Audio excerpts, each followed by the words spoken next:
And we're back. Oh, man. God. I guess it's official. I'm a klutz. What I was going to say is actually we got to keep the mic a little closer. Okay. To you. But here. This part of the episode is brought to you by Nobility Performance. If you're a klutz, come into our clinic and we'll fix you up. I'm going to put that there. We'll get electrical fire soon. It's all good.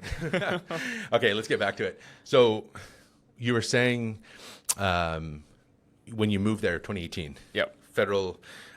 Ford government. But you originally, did you have a connection with your local MP at the time? Yeah, MPP Steve Clark. Steve Clark. Yeah. Yes. So I worked on his campaign. Okay. Been part of his elections since he got into provincial politics. So. Oh wow. This opportunity came up to go work in Toronto for him, and I was like looking forward to just a change, and it was a good opportunity. I always said I would never move to Toronto, so I guess you say never say never. Yeah. But yeah. now the Toronto is really growing on me. It's a great place to live. Don't like their hockey team, but we'll get into that probably later. But Go Sens go. I love it. I was going to say, being such a Sens fan, how does that? You wear your Sens jersey? For the playoffs? How did that go for you? I wore it at a bar in Toronto, and then there was two other Sens fans in there, and we bonded together. As you were getting kicked out. Yeah, and that's the game the Sens got eliminated. So. Oh, okay. So yeah, we literally got. Yeah. I think it would have been a lot different if they had won that game, and then all of a sudden you're like, oh shit. Yeah. Now we got 400 people around us that are ready to fight. Yeah, I need to get out of here. Yeah. Well, we know you got the conditioning. We know you got the cardio, so you can run fast, or at least long. But let's get into that. You got into politics. What kind of led from politics, and what started the whole interest in politics? I always had an interest in politics. Yeah. And worked federally in the Harper government. Started there in 2009 till 2015. Oh, wow. Okay. So that's when I worked in, I think it was 4 or 5 different departments. Yeah. And great opportunity to learn, and that's how I started right out of school. That's how I started. Oh, was it? My employment. So you got right into it. Right into it. And then it took I did a couple years. I actually did some after the federal election in 2015. I worked for the Ottawa 67s hockey team. Oh, as a part-time communications assistant, I guess would have been the title. Just helping with the game day media scrums and getting stuff organized. I actually got to go to 2 NHL drafts because that was 2015 was the Connor McDavid draft. And Travis Konechny, who was playing here in Ottawa. Yeah. I said, is anyone going to Florida to cover his draft because he's supposed to be a first round selection? Yeah. And they were like, no, but if you want to go, like you pay your own flight, but we'll get your credentials, NHL media credentials, just pay your own way. I was like, I'm happy, happy to do that. Take my paycheck. So I got to go to Florida. That was the Connor McDavid draft, probably one of the more deeper drafts in recent memory. So got to be there, got to interview Travis before the draft. At his hotel on the beach, which was really cool. And then got a one-on-one interview with him after. Got to interview Ron Hextall as well, which was pretty cool. Because he was the GM that drafted him from the Philadelphia Flyers. So, it was whirlwind. Ronnie Hextall. Wow, that's memories. Yeah. God, I remember growing up and watching him. Yeah. He was a little aggressive. Let's say was he pretty tame? He was really tame. Yeah, he was really tame. Very excited. I believe the pick that they used to pick Travis was actually they traded up to get him from the Toronto Maple Leafs. I think that was a Leafs pick. Oh, is that right? That they traded for to get Travis. So, but it was really cool to be there in the arena. To see him selected, and then go down to the media scrum, and all the Philadelphia media are like, "Who is this Travis Konechny?" Yeah. And then I was from Ottawa, so I knew him, so I got to talk to some of the local Philly media and tell them who he is, and you guys got a really good player. Good player. But have you talked to Travis since, or? I kept in touch with him when he I saw him actually in Toronto last year at the NHL All-Star. so he did some fan engagement there.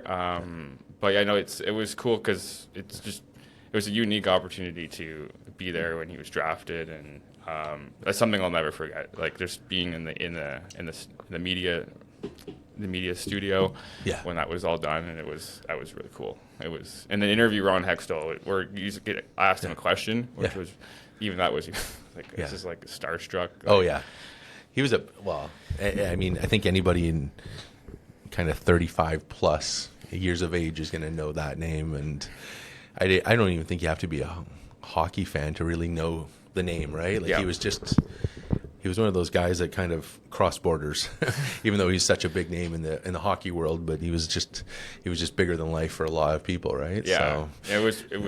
It was just being there. And when I got to the hotel, like I would say at the hotel where all the players were staying at, that's where the media was. And then one of the first people I saw when I walked into the hotel elevator was Connor McDavid. Oh, jeez. I was like, well, this is getting real. You're like, it's worth my paycheck. And the next one, we're good. So you always a big or I shouldn't say Sens fan, but a big hockey fan then? Yeah, I grew up playing hockey till I was about 12. I played hockey till I was 12, and then I moved into Air Cadets actually after that.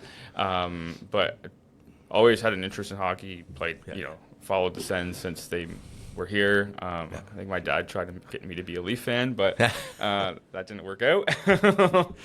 Yeah, because a lot of so you're Prescott, was where you're born and raised, and I think it's predominantly Leafs country is Prescott. Yeah, now it's turning more because it's turning into more. There's more Sens fans around Brockville and Prescott right now, but definitely the predominant teams are Montreal and Toronto. For sure, yeah. Part of that, the original six, right? Like they're always the go-to. I was born in Toronto. I lived there through part of my elementary school, and then moved up to this area here, and it was funny because everybody was diehard, like a diehard Leafs fan. It didn't matter any conversation you want to have with somebody. If you just brought up the Leafs, they'd talk to you about everything, statistics, everything. I remember as a kid, I got this probably 3-inch book on the history of the Maple Leaf Gardens and the Leafs, and I remember my mom and dad used to take me to the games, and it was just it was the thing to do, right? Yeah. So now back then, I'm sure it was a lot cheaper for us as a family of 3 to go to a Leafs game, but but now go Sens go. I'm a Sens. I'm a Sens fans now. So goodbye to the Leafs. I'm sorry, boys. Yeah, and cool enough. We've been fortunate enough to have a really good connection at the clinic here with them as well. So Cyril, actually, the president, lives. His cottage is right down from my cottage, or I should say my cottage. My cottage is down the road down the lake from his cottage, a little bigger, but pretty cool connection there. And we've been in the Sens, the owner's box a few times, and seen some games there. It's always a good time. They're, it's funny because I always tell people, I'm like, people are people, but like this Sens organization, they're just truly good people. Like they really are. You know? Just down to earth. Travis Green. He's a super nice guy. Just totally down to earth. Toronto Maple Leaf for years. Yeah. I was asking him leading up to the series. I'm like, oh, geez. I'm like, is there any question who you're cheering for here? You spent a big part of your career in Toronto, and now you're coaching the Sens to go fight them. Like here we go. But just a really, really nice organization, and the new ownership is fantastic. From what I've seen and what I've heard, it's pretty cool, right? Yeah. So I think we some big exciting years coming ahead with Ottawa Sens for sure. It's pretty cool, but we'll digress here and we'll get back to that because I could go on forever with the Sens. I'm a fan too, so I love going to the games. I love watching it. It's it's we were just talking about like the Heatley and the Spezza and Alfie years, that electric vibe, but going to the playoffs this past year was that feeling all over again. I was at the World Juniors and watching Team Canada play, and I was like, wow, this is what we're missing in Ottawa. And then fast forward few months, and all of a sudden we're in the playoffs. Yeah. And it's that exact feeling. It was like you get goosebumps talking about it because you're like, oh my God, this is crazy. This is what it's meant to be, right? So, Yeah. and God bless the Leaf fans because they've never really experienced that in 80 years, but but they still have that diehard mentality, and good on them. You know, short-term memory is a good thing when it comes to being a Leaf fan, I guess. No. But no, in all seriousness, they're the Sens, awesome organization. So did you go to many games this year? This year I went to 2 or 3 this year. Yeah. And then part of, I guess we'll get into this a little bit, but part of my trip to Everest Base Camp and my climb in Nepal, I decided to raise some money for the Sens Foundation. Exactly. For the good work that they do in the Ottawa community. So I reached out. They were very supportive, very like, this is a great idea. My goal was to raise the flag, Sens flag, on both the rock on Everest Base Camp and then on Himalayan Summit. Yeah. And both were able to be accomplished. And then they invited me to meet Danny Heatley, Jason Spezza, and at the when they did the reunion with Daniel Alfredson at the Pizza Line reunion in December. So in this past December. Yeah. Yes. Well, let's get into that then. So the big reason why you were here is because the mountaineering. What got you in? 'Cause, like, it's the most random thing that I could think of. Like, out of the blue, you have this great career going for you, all these accolades, and you're like, I feel like going 6,000 feet above sea level. Like, what went through your head? It started, I went 2 years ago to the Alps. I did a hike around Mont Blanc. Little did I know 2 years later I would be climbing it. But 2 years ago in 2023, did a G Adventures trip to do some hiking around, just an introduction to see if I were to like it. I've always wanted to, the last number of years, I've wanted to go to Everest Base Camp, and just, you know, I didn't want to push it, don't want to spend all that money to go there, and then, you know, it's not something you actually like to do. No. Then I found out going to the Alps and learning about hiking and the group and that kind of stuff, that it was something that I really, really liked. And I was like, how do I make this more difficult? And I think at that point I was like, I feel like now I'm ready to go to Nepal. Wow. But there is, living in Toronto I'm blessed, I guess, to have a gym that simulates lower oxygen levels, so you can actually train for higher altitude. And what's that gym called? It's called Altitude Athletic Training. So I live actually 2 blocks from the gym, which is great. And so I have a coach that specifically designed a program designed for the mountains that I will be or have climbed and hopefully will be climbing in the future. So, so it's a lot of cardio, strength training, and then they actually have the gym sits at 10,000 feet of oxygen level. So when you're doing squats, definitely feels a little bit. So to give people an example, at 10,000 feet, what would something at 10,000 feet that people would know? It's probably, I think the city of Denver sits at pretty close to that altitude. Around there? Okay. I don't know exactly the altitude of Denver, but it's pretty high. It's definitely up there for sure. Yeah. So what are some of the,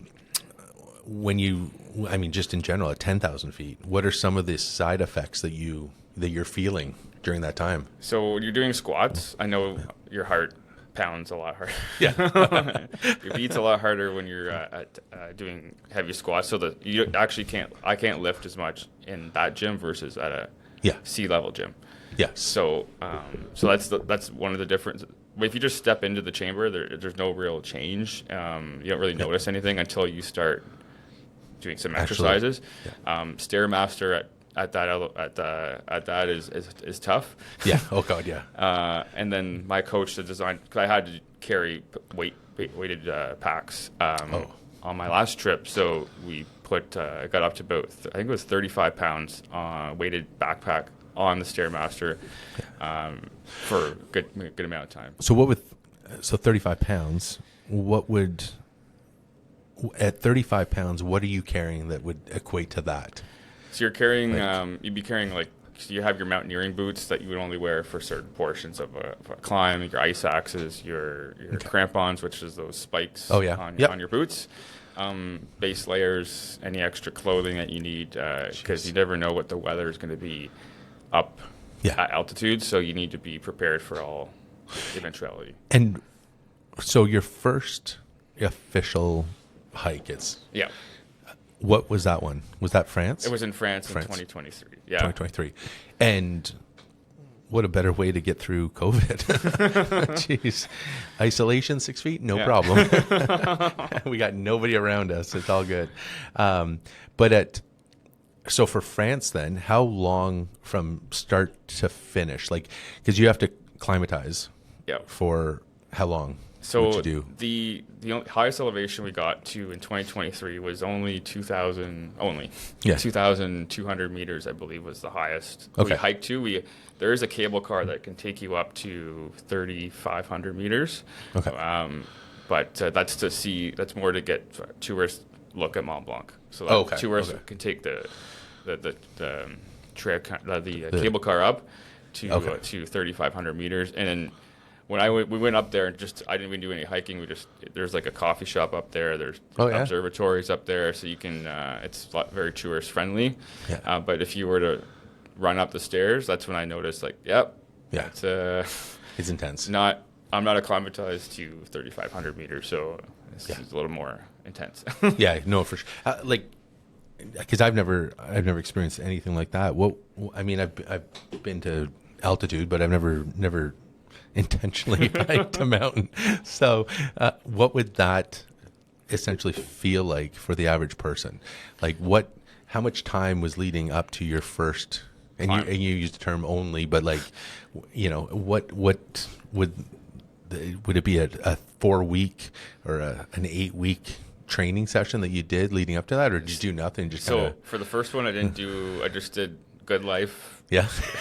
Training. Shout out to Good Life, new sponsorship here. I just did regular gym training. Okay. And then, because then afterwards I was like, okay, after doing that, I think if I want to go to Everest Base Camp, I'm going to invest and spend the money in a proper program and structure. And that was about, I started that in May and I left for Nepal in October. So. Oh, geez. Wow. Okay. And what is Everest Base Camp at? It sits at 17,800. I think it's just under 18,000 feet. And now this seems to be where my memory. It's so funny that we're doing this because I have a low-key obsession with mountaineering and rock climbing, and I've never done either of them. So, but I do believe Everest is somewhere around like 61. Is it 61 or 62,000 feet? So Everest sits at 20. The summit of Mount Everest sits at 29,000. Or sorry, 29. Just under 29,000, just over 29,000 feet. Basically, so folks know that are watching where you go on an airplane. Basically, the cruising altitude of a commercial airliner is around 30 to 35,000 feet. Everest sits at just under around 29,000 feet. So we're 8,860 meters. So just shy of 9,000 meters. Jesus. Wow. Okay. Just trying to visualize that. Like, I'm in a plane, which I would be, and you're hiking upstairs. That's the summit of Mount Everest. So that I haven't done that yet. That's something that everyone keeps asking me about, and is that something I want to do? But are you? I'll never say never because I've always wanted to do this in progression. So I've progressively go higher or more difficult in mountain terrain, just to get more experience in different terrain. And my coach that I work with, he's very big on progression and for sure don't over push yourself. It's dangerous. Let's get into that because that's something that I was just actually not that long ago I was reading this article and it was talking about there's this mystery on Everest of a woman that went missing and then they couldn't, I forget exactly all the details, but she ended up going missing and she was part of a group of 6, I believe it was, and one of them was a police officer actually, and one of them was a dairy farmer. I mean, talk about random things, but those two guys came back. The woman went missing. Another person went missing. But anyways, when they finally found the body after, I forget how many decades passed, but they finally found the body, like none of the stories added up. Like there was blunt force trauma, there was all these things. And then they started talking about, during the original investigation, about the amount of hallucinations that were taking place during that time frame. That all of a sudden there was, the one guy who made it said he was hiking, and then he said that he saw these other people, and there's nobody there. He just saw these people, and they weren't dressed appropriately, and he wanted to go help them and all this stuff. It was like none of that happened. It was just all in his brain, and all from the hallucination from oxygen deprivation, right? So, have you experienced any of? The most I got, because of the training I do, it has helped significantly to reduce the symptoms of altitude. But when I did the Everest Base Camp trek at around 5,000 meters, definitely started to feel headache, loss of appetite, which is minor altitude. Still symptoms, but they're minor in terms of the severity of the symptoms. So my guide was very good. He's like, we're staying here for 2 nights so our bodies can get properly acclimatized to 5,000 meters. And after that, it was fine. And you're good. It was totally fine. And then was ready to go when I got up to 6,119 meters on Lobuche, which is my first first mountain ever, which probably not recommended to do one in Nepal as your first one, but I was like, I'm already over here, so let's go right in. Try something new. I could have stood on the summit of that mountain we stood on the summit for about 30, 40 minutes, no symptoms of altitude, which was great, a lot of that's attributed to the training that I do, and the training program that they put in place, because not only does that gym sit at 10,000 feet of elevation, they actually have generator machines where you can strap on a mask. And they'll bring you up to 23,000 feet. And that's when your cardio, your stair climbing, your inclined treadmill walking with a weighted pack at 20. I haven't done 23,000 feet. But I've done 20,000, which is for about 45 minutes at a time. So that gets your heart rate going. Oh my God. So that's one of the questions I had, like being that we're in a health clinic, what medical, or is there any medical testing that is done beforehand for insurance purposes? Not that's required. I do have to. So the insurance is something I had to navigate. Like the travel insurance was a you're at a resort? Challenged. No, I reached out to it's a company called Global Rescue who it's more expensive travel insurance, and they specialize in high altitude mountaineering and more risky activities. So if something were to happen, you have them on your phone, and then contact them, and then my guide had their contact information in case anything happened. That they were able to call Global Rescue. They arrange they get the helicopter. They go to your location, and then they extract you, and it's all included inside of the fee. The fee, which it's expensive. Probably crazy. But that's the risk that it's part of it. Part of the cost of this sport of a newly sport I've adopted. Wow. Good time to take up soccer or something, right? That's the big thing too is I don't know if you knew, but I'm the chair of the Ride for Dad for prostate cancer research, and we actually had I want to say it was probably 8 years ago or so. We had a group of ladies that did a summit to Everest, and they brought up the Ride for Dad flag for that. And I remember when we were all meeting with them leading up to it, they were talking about the insurance, the cost, and then the cost of just the trip itself was astronomical. I mean, it blew me away, these numbers, and I mean, it was like an annual salary for people, and this is for them to summit. or attempt to summit. Attempt, exactly. Yeah, no guarantees, right? Yeah. So, but they were talking about their, is the proper name Sherpa, by the way? Yep. Is it? Okay. I just don't want to be belligerent to somebody here. But, they, the Sherpas, and that's what they're paid to do. And some of them have done it like hundreds of times. But they're acclimatized. They've done this for their whole life, right? They live in the mountains, all of that. And there's now, they were saying about, there's a program that had been started about equal pay for the Sherpas now, to actually, they're properly paid now, which is a huge, right? Before they were paid really peanuts, like what the local economy would say was fair, but not when you have somebody spending $50,000 or more to do it, right? So, so do you as the individual then, do you pay or select a Sherpa yourself, or how does that? So when I did my climb, so there's some for the trekking. There's a trekking guide that you would have. So I had a trekking guide, and then there's called high altitude climbing guides. Okay. That they're Sherpa. Most of them are Sherpas. Some companies, like Western companies from the U.S. and from Canada. I don't know if there's any Canadian companies that operate there, but I know there's quite a few U.S. companies that operate in Nepal. Yeah. They will bring some of their Western guides, and so you can get guided by someone from either Europe or from South America or from the United States. So those will cost more. For sure, because of the logistics and the travel and that kind of stuff. But I don't get to select them. So I was in communication with my company, the company that I was climbing with and trekking with.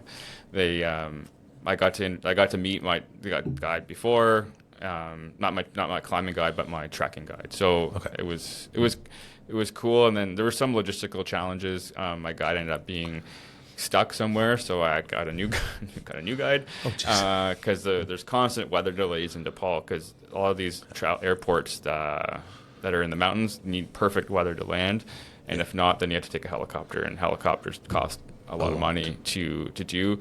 I actually wasn't able to fly into the airport. It's called Lukla. That's where it started the Everest base camp trek. Because of weather, so they offered, but they said, if you want to go, you want to start on time, helicopters the solution. So got the helicopter. I haven't been in a helicopter before, so I was like, you know what, I'm not gonna, I'm over here, so let's just do it. Let's just do it. And so I met a new guide when I was there. So there were some challenges, and then my climbing guide came after. He met us in about 5,000 meters.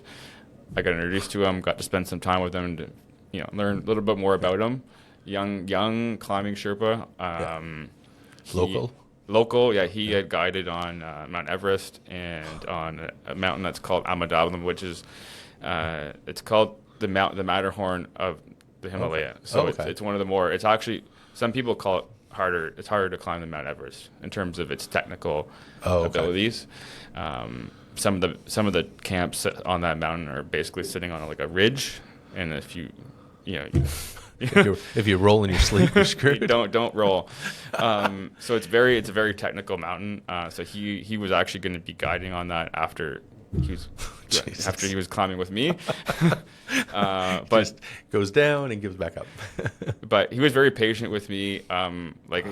We did some introduction to using the ropes and using crampons and all that stuff the day before. Wait a second. Rewind. You did an introduction. Yeah. On the mountain? Introduction to climbing.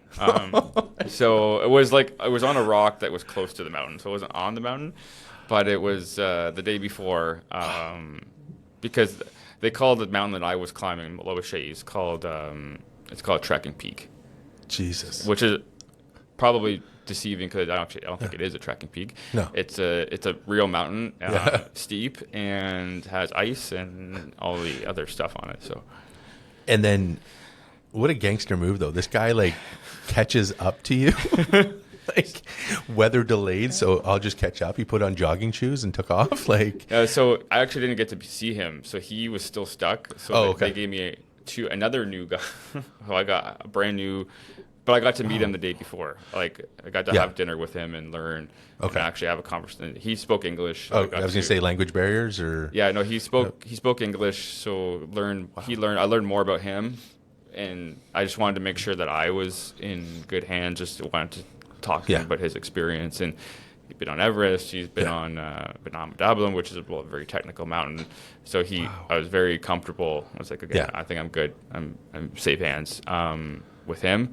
And it was one-on-one guide. It was a one-on-one, which was because of weather delays. I don't know if I would have gotten a one-on-one because usually I had to pay extra for one-to-one guiding. Yeah.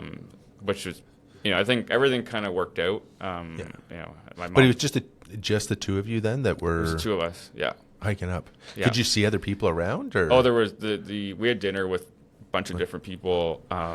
Talked to different clients from different companies. Wow. But it was, and then when you're sitting there for dinner the day before, and there's people coming down from the previous day, and you get to talk to them. Oh, how was it? And like, oh, it's good. Scared. So then, I mean, that brings up a good point. I think is that what's your mental health like leading up to having multiple Sherpas being stuck, delayed, switches? I mean, I think it's one of those things where you have to. I mean, I think you've already said that you're. I mean, not said, but you've shown that you're really good at adaptation about change, right? Yeah. Like that's a big thing. But I can't even imagine like this is a life or death situation you're getting into, right? Like, do you look at it like that, or are you very casual about it and be like, oh, it's just mountain pack in hand, just times 1,000, times another 1,000, like what? It's definitely the risk when you're getting the insurance, like when you're buying the travel insurance and high rescue, high altitude rescue, helicopter rescue, and then you see some YouTube videos about folks getting a high altitude rescued. God. You went down the rabbit hole on YouTube before this too. Oh, jeez. And it was like, well, this is real, but like. It's one of those things. I feel like the people call it the mountains are calling. Yeah, I felt like that's what it was. So it's definitely a risk, but I felt with the proper preparation. Yeah. It was I went with a really reputable company from Nepal. Okay. So I knew I was always in safe hands, and they were constantly in communication with me to make sure everything was okay. Everything was because I think it was kind of they felt bad that all these things had to change. For sure, But I just wanted. I told him as long as I'm with a guy that's good. It's I can trust and I had a good conversation with him, and after hearing his Everest story and then hearing his on the other mountains that he's climbed, I was like, I think I'm. And when you said he was young, like how young are we talking? He's under 30. Yeah. Jesus. I don't know exactly. I think between 23 and 30. I can't remember exactly how old he was, but he was young. I can't even. I guess though, that's your life, right? Like you wouldn't know any different. Yeah. Like, and I'm sure that I don't know. Was his equipment like kind of basic compared to what others were wearing? He was actually wearing full coat, Gucci bag. He was wearing high altitude boots. So I was wearing boots, but I was wearing proper boots. He was wearing a step above those boots. He's what they called 8,000 meter boots, which are triple layer people wear on Everest. So he was wearing those boots because I think those were the boots that he had for what he was going to do after. He walked up the mountain in them. But his equipment was good. It was good. It was a good shape. But I think going with a reputable company, going with a good company, I think that have you been told about some of the horror stories of like the fraudulent things that go on? You definitely hear about some of that stuff. That's why luckily because of the gym I train at, everyone's doing climbs or. Doing different types of trekking, hiking trips. Yeah. They also train for Ironmans and stuff at this gym, but the mountaineering folks we're pretty close. Sure. Like we could talk to each other, and then when I was looking for a company, I reached out to one of the other clients of the gym, and he actually did that trek, and that actually like same mountain climb the year before or 2 years before, so he was able to recommend a company. Because if you put that into Google, it's like there's a lot of companies, and you don't know what you're gonna get. So it's trusting a recommendation from someone that's gone to Nepal. For sure. I try to do the same thing when people reach out saying, I want to do this trip. I try to offer the same support that I got from For sure. people. So yeah, word of mouth is very, very important at that point, right? What so did you do leading up to that particular one? Did you do I forget what they call it, a smudging ceremony or a puja? Yes. How did you say it? Puja. Yes. So you did a puja ceremony? So I didn't do one because I don't. I think because of the mountain I was climbing, they called it trekking. A trekking, yeah. So it wasn't necessary. It's like they're Mount Pakenham, the Ottawa region, right? Like, it's only this many thousands of square feet up, right? But if you want to climb, Amadablan, which is the technical peak that I mentioned, or Mount Everest, or any of the 8,000-meter mountains in Nepal, Pakistan, or in Tibet, you need to asking the mountain for permission to guide to climb. Yeah, and you talk about like going down a rabbit hole. I did that one time with this when individuals didn't do the ceremony, and like all hell broke loose. I mean, avalanches. There was like these crazy things, and all of the locals were like, well, they literally they didn't blame it on like lack of skill or anything. They're like, well, you didn't ask for permission from the mountain. Yeah. Okay. And there are mountains in Nepal. There's quite a few of them that you can't climb. They're deemed to be sacred, and you can't climb them. And then, so that's the one thing that was a big change for me, was learning about the culture and we actually on the way to Everest Base Camp stopped at one of the monasteries and got blessed by a Buddhist monk, which was really cool. It was a really cool experience. Because it's absolutely, like, anybody who's traveled that region, though, it's absolutely stunning. Like, you can't open your eyes and look in any direction without being like just blown away by the beauty of it. It's it's absolutely stunning to think that people get to live in that. Now obviously there's perks to living in cities like we are, but there's also a lot of perks to living there, right? So how did you feel leading up to after you got your, how long did it take you to summit, first of all? So we started, so my Sherpa got me up for that 6,000 meter mountain. He got me up at I think it was around midnight. I had to eat something. I didn't. You're so nervous that you don't want to. I didn't want to eat anything, but he's like, you need to eat. So I think I had some porridge. Just get some carbs in you. Get some carbs, and I think we started climbing. By the time we got all the gear on and harnesses and all that stuff, I think it was around 1:30, 2 in the morning. We summited around 5:30, so it was a 3-hour climb. My Sherpa was very fast, and I was with him. So I was going at his speed. I was roped to him because of my first climb. I wanted to make sure everything was safe. So we were roped together, but we were also on a fixed rope on the mountain. So there's lots of protection there, lots of safety. But I kept up with him, and we passed all the other groups that started earlier, because some of the people started about 1 o'clock in the morning. So we passed those guys and those groups, and we got the summit to ourselves at around 5:15 or 5:20, and we're up there for 40 minutes. And then as we were coming down, the first groups were coming up.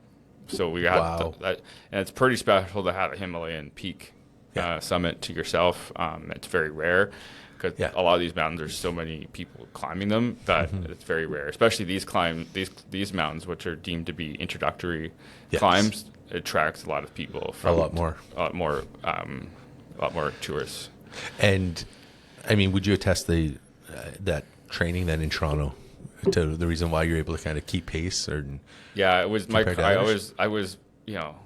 I never really focused on cardio before. I've more been focused on weight training. So preparing for this was a bit of a mental change. For sure. Absolutely. Because I was like, I need to do 4 or 5 days a week of like deadlifts and squats and bench press, and it's like there's some of that, but it's not all. It's you're doing a lot more cardio, you're doing a lot more, and I learned a love-hate relationship with the weighted backpack on the treadmill. Oh yeah. But it definitely works your back, definitely your back muscles, and it's basically almost like a whole body workout. Your legs are, you're carrying 30 to 35 pounds on your back. It's how deep are the trails that you're going in?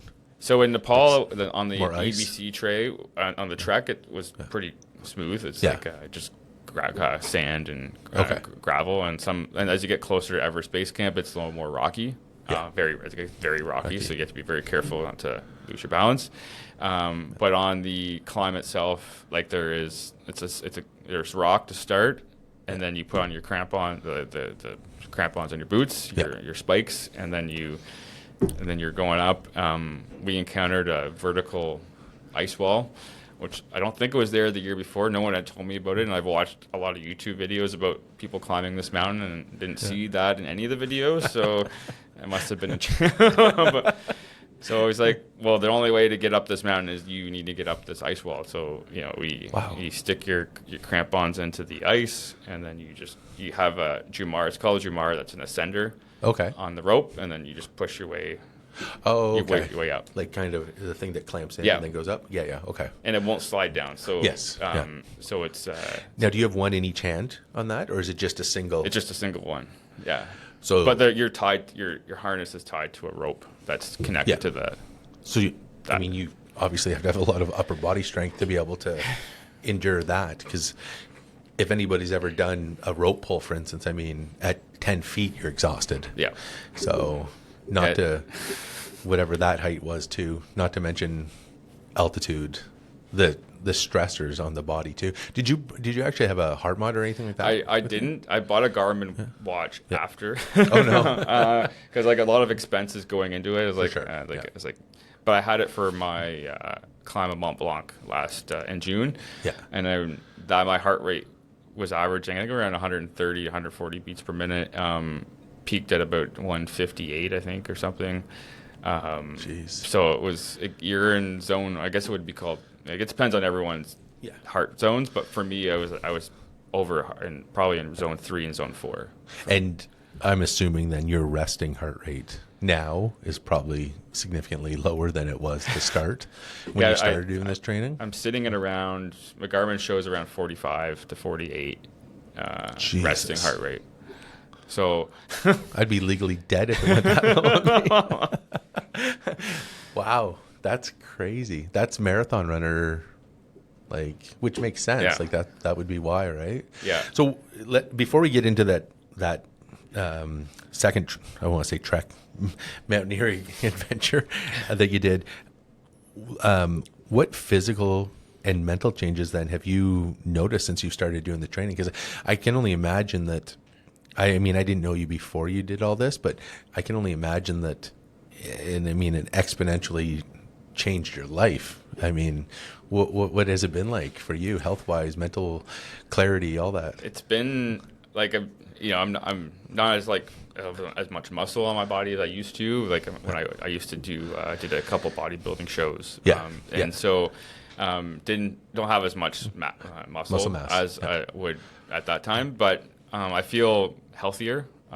By focus on having a balance between strength training and cardiovascular training. I was just so obsessed with the strength side of things that I was almost ignoring the cardio side of things. I would still walk. It's a guy thing. But now seeing the balance between having to do both. You do both and the health benefits of that. I used to hate running. I still don't really like running, but I'm more adapted to running. I don't run as fast as obviously some of the guys that run marathons, but it's more enjoyable because of the training that I've done. Sorry, keep going there. But so the other benefits would be mental, like in terms of mental clarity, like in the mountains. That's the one thing that drew me to kind of being almost obsessed with this sport is. When you're in the mountains, everything becomes more simple. Yes. Right? You're focused on, either getting up the mountain or resting, or you're eating. Luckily in Nepal, like the food, you're going to tea houses a lot of the time, so you're not camping. I only camped one night before the climb, before we climbed up to the summit, but the rest of the time was in what they call tea houses. Yeah. So there's local families. There are a lot of family-run businesses. Yeah. They're cooking for you, and it's a lot of. You don't eat meat on that trail. On that, you're not supposed to, because the meat is not refrigerated when it's brought up. Oh yeah. So you want to be careful not eating meat and not getting sick, because that could ruin your entire trip. That'd be terrible. Yeah. Well, they generally don't have a lot of meat consumption, though, do they? I mean, it's a little bit more. It's a little more vegetable, carb based. Yeah. It's a dish called dal bhat, which is basically lentils, rice, and a lot of different sides that you kind of mix into each other, and then it's what's good about it is it's unlimited, so they keep bringing more and more, and it's like if you want to keep eating, you can keep eating. Just load it up. Yeah. By hand? I didn't. I used a fork, but I think they cater to tourists. Okay. But generally, it's by hand, right? So, which is it's unusual for Westerners when we go to certain areas too. Like I know with me in parts of Thailand and India, there was areas where they bring out the food, and I'd be sitting there waiting for a utensil to show up, and they're like, "No, you just dig in with your hands." Okay. It just doesn't seem cleanly. Yeah. But it's fine. I mean, you just get used to it, right? Yeah. So, but when you're first learning culture, it's an eye opener for you. Yeah. For sure. So, what was you mentioned about the bodybuilding, and I had actually forgot about that you actually did a bodybuilding show. What year was? I believe that would have been 2022. 2022. I think it was. Yeah, it was the one here in Ottawa. It was the Natural Classic show. Yeah, which we sponsored. Yeah. So, so shout out to them. They're doing a good job. So, but it seems that you have a history then of kind of pushing yourself, because and it's interesting is you're picking, other than when you played hockey when you were young, but you're picking sports and activities that are very. What I would say anyways is they're very isolated sports. They're very individual sport. They're very mental focus is a big part of this, right? And and a lot of people avoid it for that very reason. Bodybuilders are, I have a lot of bodybuilding friends, and those are some of the most mentally tough individuals that I know. And it's interesting to me that you're picking those sports, just isolated, just you and the mountain, you might have a Sherpa in front of you, but truthfully it's you. It's like you still have to get yourself up, right? They're not dragging you up the mountain as much as some people think that's what happens on Mount Everest and all these mountains. It's that the Sherpa just brings you up. Like, no, the Sherpa definitely helps. For sure. They carry some of your weight load. They help you, and they're there also to encourage you to, because sometimes you get halfway through these climbs and you're like, it's like, why did I sign up for this? Then you remember how much money you spent, and you're like, well, I'll still go. I still keep going.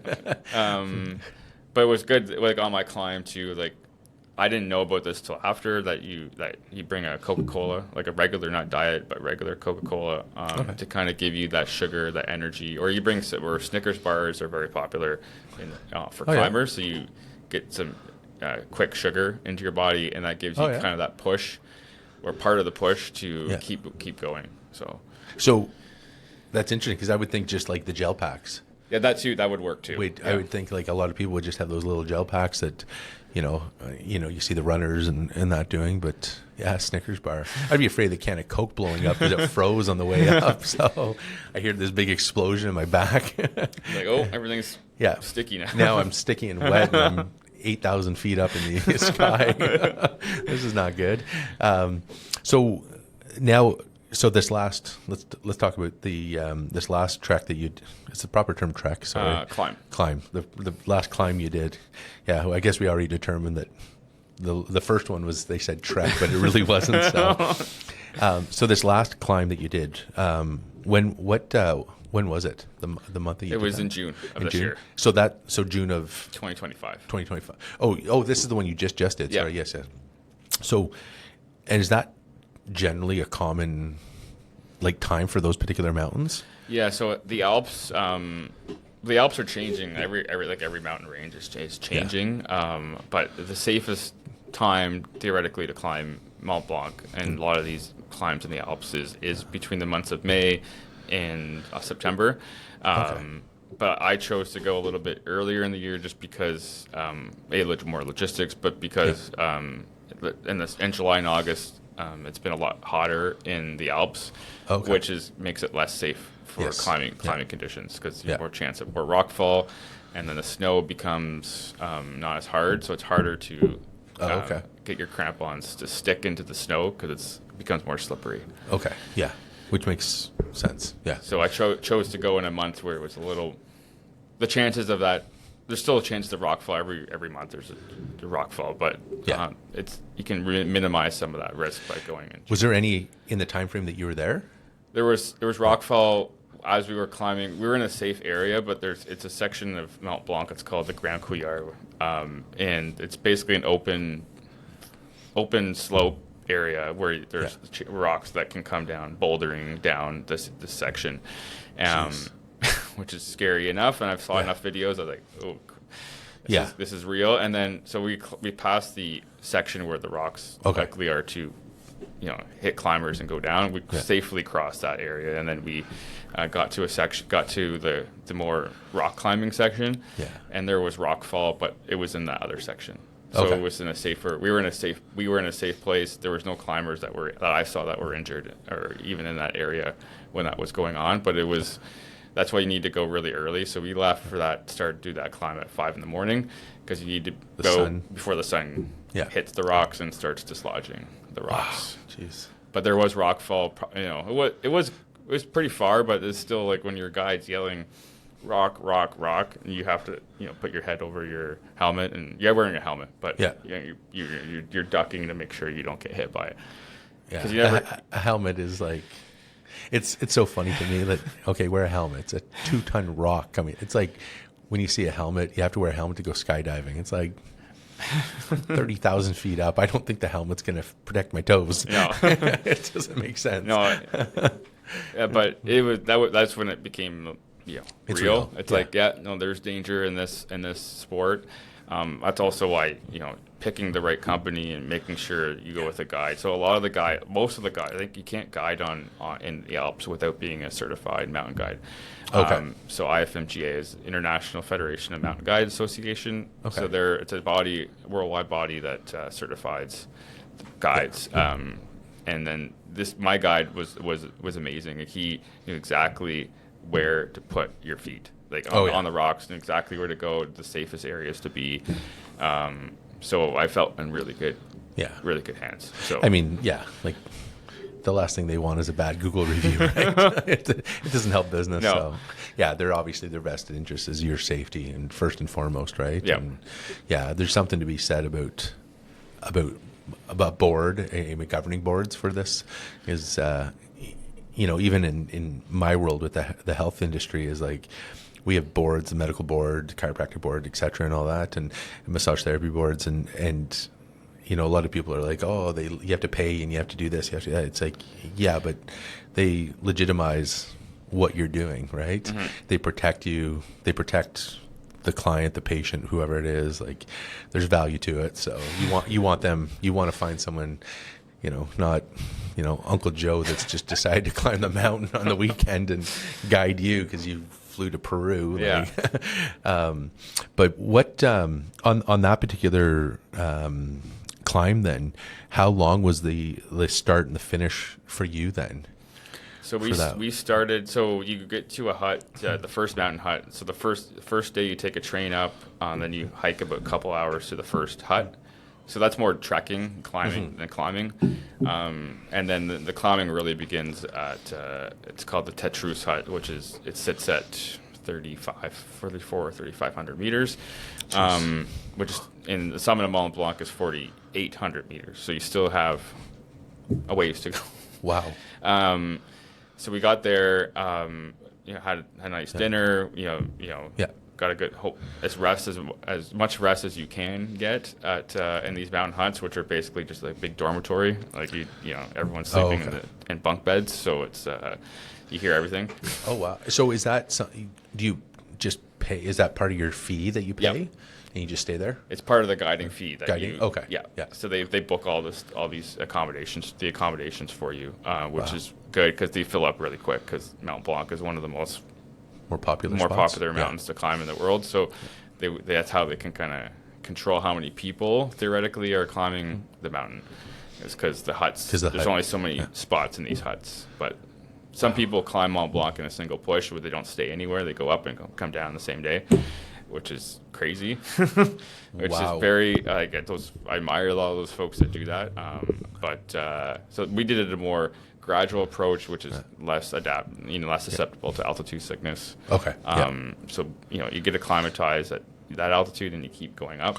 What altitude were you before that night? So we were in Chamonix, which Chamonix sits at Chamonix, France, which sits at, I think it's like just under 2,000 meters. I think it's around. So you're kind of going gradual, like 1,000 meters or so at a time, and then the final 1,000 plus. Yeah.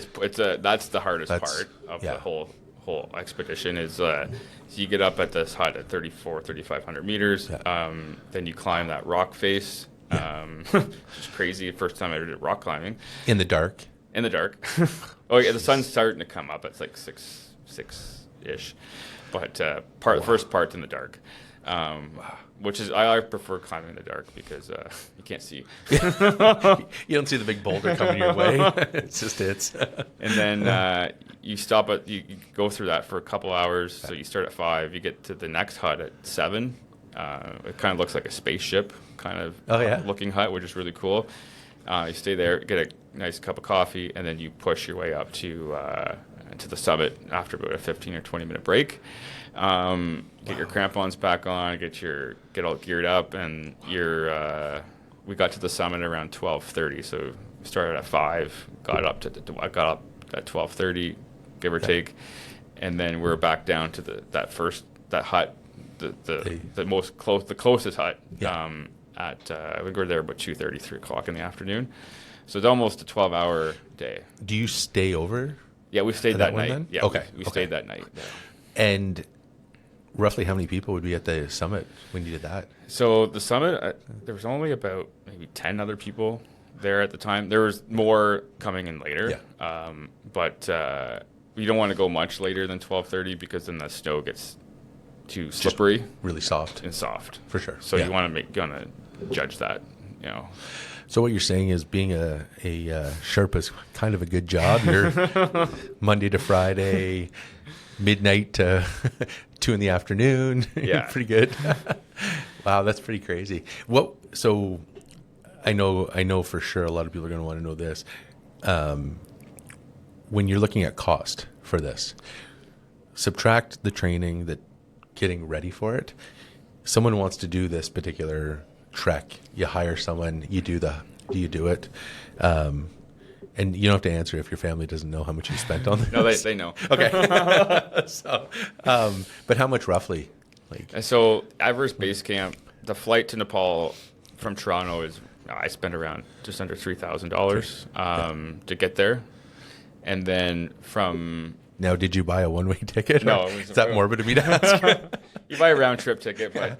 Good karma. Let's get a round trip. You try to get some, hopefully some cancellation. I went with, I flew Air Emirates.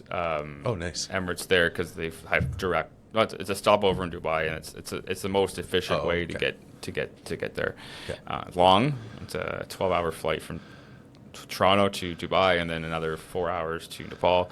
But flying in class. This is good. This is good. It was Emirates economy, but it felt like it doesn't matter. It's Emirates. It doesn't economy. Listen, economy is like the pilot seat of Air Canada. You know, you can't get better than that. Yeah, that's cool. And then so that was about $3,000. The guiding fees, all the permits for the parks, the lodging in Nepal, That was about $2,600 US.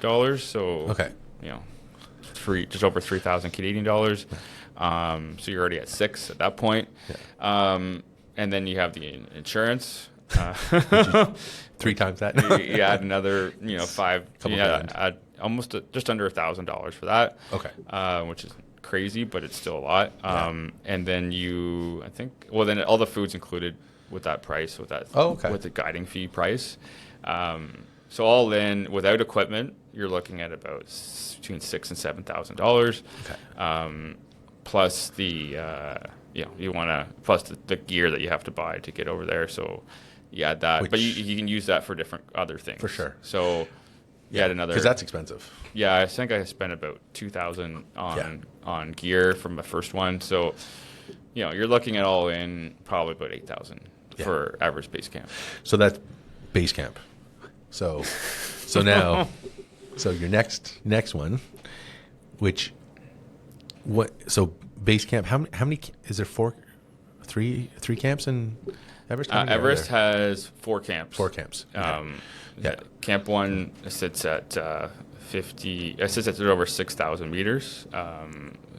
That's the one I was thinking of. So you go through the ice fall. It's 61. Yeah, that's right. Yes, that's the one I was thinking about earlier when I referred to that. Yeah, 61 is what that first one is.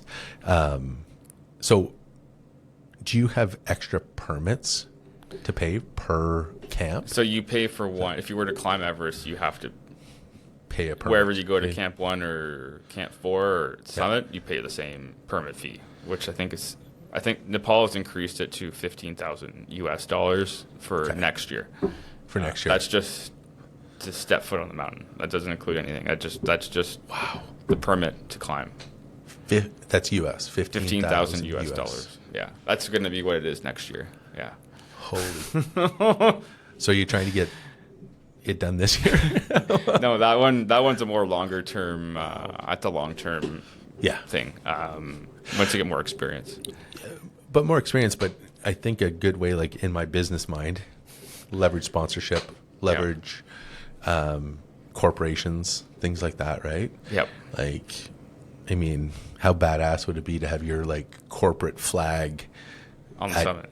At any of them, any of the right? camps. Like, it doesn't matter. I mean, they're all achievements. They're all huge achievements. So it doesn't matter. Like, with me, it'd be the airport in Nepal. Like, I made it. I made it here. But like, so what's your kind of vision then for mountaineering? So I have my next one booked. So I'm going to Argentina to climb Mount Aconcagua it's just under 7,000 meters.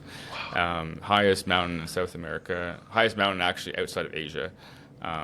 North America, South America, Europe, and Africa. So it's in Oceania. So it's pretty high. It's the second highest of the 7 summits, which is 7 of the highest mountains in the world, or each of the 7 of the continents. Yeah.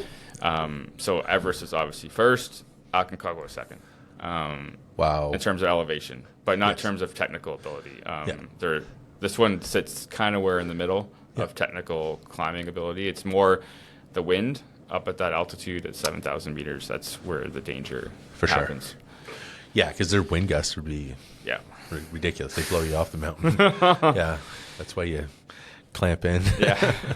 I was just 2 years ago, I was in Newfoundland at a summit, and not that kind of summit, like a summit, but meetings. And I watched a kid get lifted off the ground at Signal Hill, like literally off the ground. His parents were holding onto him. The wind gust came and it lifted him off the ground. And that we're in Newfoundland. Yeah. It's crazy. Yeah. I decided at that point I wasn't joining you. That's wild though. But so now Argentina, have you been to Argentina before? No. This will be the first time. Wow. Yeah. This is amazing. So when you go to Argentina then, logistically, how do how do you plan that then? Work? So, yeah. How much time do you take? How does that work? This expedition's 21 days. So I get 4 weeks holidays. 21 days. I get 4 weeks holidays. Blink twice if it's work from home from the federal government. You have one of those hot sticks in your computer and you're on the side of the mountain. 21 days. So I think it starts on January 4th until the 23rd is the climb. So that includes like one night in the main city to get your gear checked and buy any last minute things. Then you're trekking to the base camp of Aconcagua, and then you're basically doing what they call rotations. So going up to a high camp, sleeping there, and then coming back down to get your body acclimatized to that. Okay. Yeah. So a little earlier you were saying about like generally May to September. Why is it different for this particular one? Just because of demographics? This one, in terms of the climbing time, because it sits in the southern hemisphere, their summer is actually going. I'm actually going in their summertime. Oh, okay. So that's when the winds are supposed to be the lowest. That's when it's the safest to climb between the months of December and February. That's kind of like the climbing season for that mountain. So I am going with a company with a Sherpa actually that climbed Mount Everest I think 8 times, and then his climbing the other lady that runs that company, she's summited all the 14 8,000 meter peaks. I think she's the youngest woman to summit all 14 8,000 meter peaks. Wow. She's from the UK. Wow. So our gym is partnered with them. Okay. So this is a new thing that they just did. So I was like, I was looking to go. This is a very reputable company, in very safe hands with those two. Their names are Gelji Sherpa, which he actually rescued someone from above 8,000 meters and was able to carry him down to 7,000 meters to get helicopter rescued. And then Adriana Brownlee, she is the youngest to have summited all the 14. That includes K2, that includes Everest, and includes all those peaks. So definitely feel like I'm going to be in safe hands. You're in good hands. So how did that connection was all through your gym? Yeah. Wow. Yeah. So has anybody else at your gym done this particular summit? Yes. So I'm able to talk to them about their training and what they did and what I can kind of expect in terms of the mountain itself and what gear. I mostly have all the gear, but in terms of what other gear that I'm going to need to get. Because you would need the different boots for that?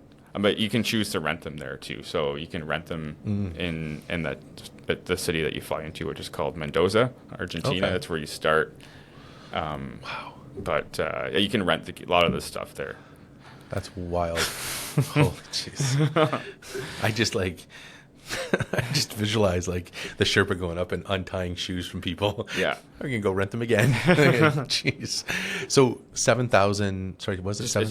It's just under 7,000, 6,960 meters. That basically would put you kind of between Everest 1 and 2? It put me right under Camp 3 on Mount Everest. Camp 3 sits at 71, 72, something like that. So it'd be between Camp 2 and Camp 3. Yeah. So you're getting used to the oxygen deprivation by doing this, and now it'll come after that the technical side. And then that's when a lot of the last climb I did in Mont Blanc was a little more technical in nature. You learned a lot to use the ice axes and the crampons and all that stuff. So this one is a little more. It's more to adapt to the altitude. It's a lot more. It's less technical, but more. Obviously, it's higher. So, for sure. So it's a lot of people use this mountain as a training ground for climbing higher. So now, in Toronto, has your gym started doing higher range for you for the oxygen, the machine, the mask, and that? That will start. Yeah, that will start later this month. Yeah. So, I was gonna say, how long does that generally? So by the time I hit November, I should be pretty much good to go for. Oh yeah. But because you try to taper off some of the try to get your body recovered enough in December for January 2nd departure. So. Wow. Jeez, that's amazing. So yeah, let's talk about then leading up to that. Then what does the training look like for you? So it's going to be similar training, but it's just going to be more longer cardio sessions because I'm going to be carrying more load, so heavier backpack weight. And I'm assuming, is there any tent sleeping on this one? There's tent. All of it's tent. It is? Yeah. Okay. There's no tea houses. Honeymoon's over. Yeah. So, wow. Because I keep seeing you see those videos where they're in the tents, and the tent is like it looks like it's gonna blow off the mountain. Yeah. It's so intense. Yeah. So with that, is there special training that you're doing for that? No, that one is just, it's going to be pitch a tent and go? Yeah. It's, well, the tents are already going to be set up. They're set up. Okay. So the company I'm going with hires people to take care of all that for you. So you just have to get there. That's the... Yeah. Get there and use what they set up. Yeah. And then what would your, I guess you'd be would it be 3 nights then for that particular one, or 4 nights? For the climb? For the climb itself? So the climb itself, so you do 2 rotations on the mountain up to Camp 2, and then theoretically the climbing days, I think, because a lot of the time is like sitting around waiting for the weather to cooperate. Yeah. So I think actual climbing time, I think you're probably looking at less than a week of actual physical climbing, but you are, it's a lot of waiting for weather to cooperate. Wow. And what would a typical, like nutrition wise, what does that look like? Because you're going to obviously have to, what you bring up, you have to bring down too, right? Yeah. So what does that look like for food consumption, hydration? So the companies they'll provide all the food for you at base camp, but I've been told that this base camp is stocked with like steaks and... Oh, yeah? Because it's in Argentina, which is known for their steaks. So, steaks and carbs and a lot of carbs. So, obviously, you want to get fueled up. So, that it's pretty well in terms of food. It's pretty... but you're sitting at altitude, so your appetite gets a little bit less than normal. Jeez. That's... And there's wine there if you wanted to. Because it's in wine country. It's in Malbec, the wine region of Malbec. So, if you want wine, it's there.